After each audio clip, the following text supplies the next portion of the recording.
Today, we're going to uncover the secrets of an invisible force, a force that powers everything from our smartphones to satellites. So let's dive right into the incredible world of electromagnetic waves. Have you ever stopped to wonder, how do those invisible signals from your Wi-Fi router manage to pass right through the walls and reach your phone? Well, that's exactly where the secret we're talking about today lies: electromagnetic waves. All right, let's take a quick look at our roadmap for today. First, we'll break down the anatomy of a perfect wave.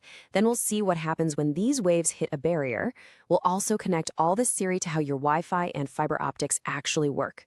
And after a few tips to help you remember the rules for your exams, we'll wrap up by talking about how you can use this knowledge to build the technology of the future. Okay, so let's get started with our first stop. You know, to really understand something complex, it's always best to start with its simplest, most ideal form. So that's what we're going to do. We're going to look at the structure of a perfect wave. First up is the uniform plane wave. Now, think about this. When you throw a stone into water, the ripples spread out in circles, right? A uniform plane wave is, well, kind of the opposite. Imagine that wave isn't circular, but instead it moves forward like a perfectly straight wall. Its electric and magnetic fields have a constant strength and phase all along that plane. And here's the really cool part. The E field and the H field are always at a 90-degree angle to each other.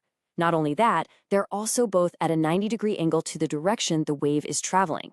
That's why we call them TEM, or transverse electromagnetic waves. Just picture one person shaking a rope up and down, that's your E field, while another shakes it side to side, that's your H field, but the wave itself moves forward. All three are perfectly perpendicular. Next up, wave polarization. In simple terms, this is just the orientation of the E field's oscillation. You know, which way it's wiggling. Think of that classic analogy of trying to pass a rope through a picket fence. If you shake the rope vertically, it goes through the vertical slats. But if you shake it horizontally, it gets blocked. By the way, your polarized sunglasses work on this exact same principle to cut down glare.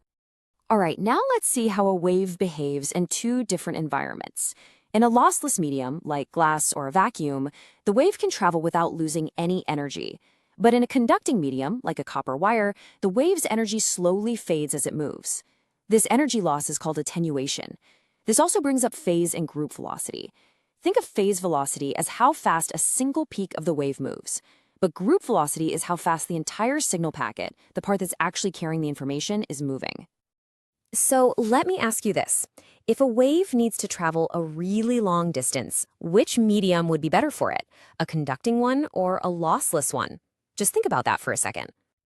Okay, let's imagine a new situation. What happens if our perfect wave tries to move from one medium into another, say from air into water? How is it going to behave? Let's find out. The easiest way to understand this is to think about a swimming pool. That glint of sunlight you see bouncing off the surface of the water? That's reflection. And you know how a straw in a glass of water looks bent? That's refraction. So it's simple. When an incident wave hits a boundary, some of it reflects off and the rest refracts, passing into the other medium. Now for something really fascinating, total internal reflection, or TIR. Imagine a fish underwater, looking up at the surface. If it looks up at just the right angle, the critical angle, it won't see the sky. Instead, it will see a perfect mirror-like reflection of the bottom of the pond. That's because at that specific angle, 100% of the light gets reflected back down. So how does reflection differ at different boundaries?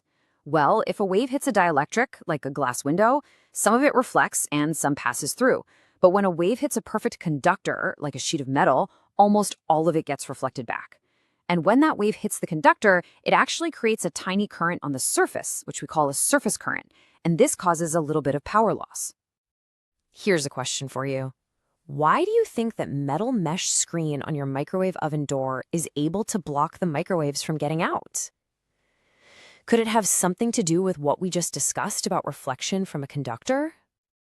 Okay, enough theory for a bit. Let's see how all of this actually plays out in the real world. How do these concepts power the technology all around us? Take your home's Wi-Fi router. It's constantly sending out radio waves. These waves bounce off the walls. That's reflection, and some of them also pass through the walls, which is refraction. This constant reflecting and refracting is the exact reason why your Wi-Fi signal gets stronger or weaker as you move from one corner of the room to another. And what about fiber optic cables? This is a perfect brilliant application of total infernal reflection. Light pulses, which are just EM waves, travel down a super thin glass fiber, constantly bouncing off the inner walls with almost zero signal loss. So yeah, your high-speed internet works exactly like that fish seeing a mirror underwater. Pretty amazing, right? All right, let's switch gears a little and talk about your exams. I'm going to give you a couple of tools to help you remember these slightly complex concepts more easily. First, Poincaré's sphere. Now this might look complicated, but don't worry. Just think of it as a 3D map for polarization. Just like the Earth has a north and a south pole, the poles of this sphere represent circular polarizations. And the equator, running around the middle, that represents all the linear polarizations. It's just a visual aid to see all the different types of polarization in one place. And to remember intrinsic impedance, or ETA, just think of this simple mnemonic, E over H. That's it. Impedance is just the ratio of the electric field E to the magnetic field H. For free space, this value is about 377 ohms. And trust me, this is a really important number to know. It's used in everything from antenna design to communication systems. We're almost at the end now, so let's take a moment to think about why learning all this theory is actually so important. So let's quickly recap the main points. Uniform plane waves are our ideal model for understanding EM radiation. The E and H fields are always perpendicular to each other and to the direction of travel. A wave's behavior changes completely when it hits the boundary between different materials. And finally, these basic principles are the absolute foundation for technologies like wireless communication and fiber optics. Friends, mastering these waves isn't just about passing an exam. It's about learning the fundamental language of all modern communication. Seriously. From 5G and satellite internet to radar and medical imaging, the key to building the technology of tomorrow is hidden right here, in this knowledge. What you're learning today is what will allow you to make the discoveries of the future. So you now understand the rules that these invisible waves follow. The question is, what new technology will you build with them? The future is in your hands. Thank you.